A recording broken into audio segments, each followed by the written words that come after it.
Yes, I know we've taken a little more than usual with the reviews of certain products given the holiday season, but there are a certain few that just cannot go unnoticed for proper treatment.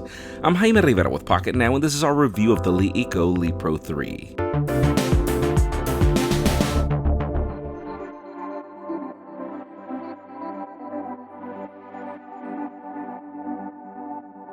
LeEco has done an amazing job lately with its smartphone offerings, but one of the main reasons we decided to review the Le Pro 3 even weeks after its release is because of how different this phone is to your standard Android phone. See, LeEco is better remembered as LeTV, more of a content consumption company in China, so think of this phone more geared towards that approach. When it comes to its visuals, it does look like your typical Android phone. We've got a brushed aluminum finish at the back that, while standing at a distance, is quite prone to smudges when seen closely. Internally, it also resembles your typical Android device. We've got the usual specifications like a Snapdragon 821 processor, 4 GB of RAM, and 64 GB of non-expandable storage. The device is different in a few other areas. Remember, content consumption is the focus here, so the bezels on the 5.5-inch 1080p LCD don't seem to exist, though they're actually there. It's actually just a paint trick.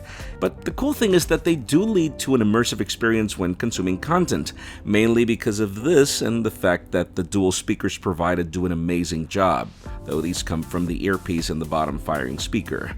There's also an insanely large battery at 4070 mAh, helping you consume up to 5.5 hours of screen on time.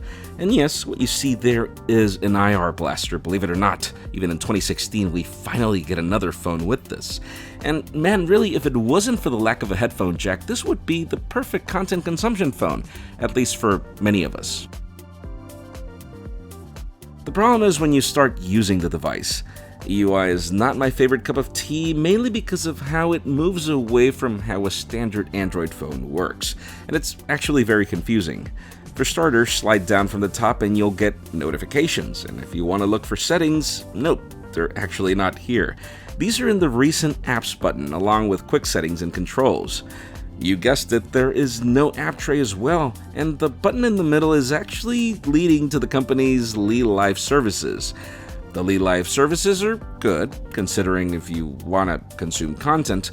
The problem is some of these are repetitive, mainly most of us will just go to the YouTube application to consume our videos, and then the other live services are from channels that are really not common in our areas, or at least from my experience testing it.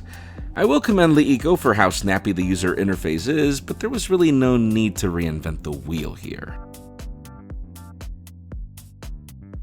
When you consider the camera, you're talking about a 16-megapixel primary shooter with f2 aperture, and 8 megapixels in the selfie shooter. Photos during the day are actually very good. I would even say that the screen doesn't do enough justice to the saturation of these photos once you pull them out. Obviously, at night is when you really test things, and the lack of optical image stabilization makes this phone fumble in being able to capture a steady shot. And that lack of stabilization is very notorious on video, where walking around is definitely not going to look good. Something that's rather sad given how many phones out there don't have optical image stabilization and still perform admirably. Now, to conclude, let's be fair. If you consider the price tag of this device, you're talking about a very compelling product. We're talking about top-tier specifications and design for just $399, and if you're lucky, you can find this phone for $299 at Le Mall. This is definitely a great way to make this phone turn heads, considering the Le Pro 3 is a good device. The only problem is once you match it in both price tag and specifications to devices like the OnePlus 3T, where you'll get better specifications, similar great looks and build, and more important, a cooler, probably one of our favorite Android skins.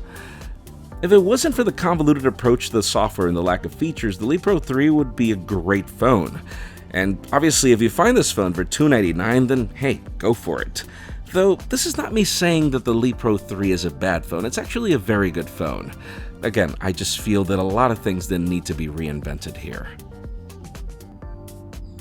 Folks, just like this, we've got more reviews in the pipeline, so make sure you follow us on social media and hit that subscribe button down below for more videos like this one. You can also follow me on Twitter, Jaime_Rivera, on Instagram at Jaime Rivera. Please give this video a thumbs up if you like what you saw. I am Jaime Rivera. Thank you very much for watching. We'll see you on the next one.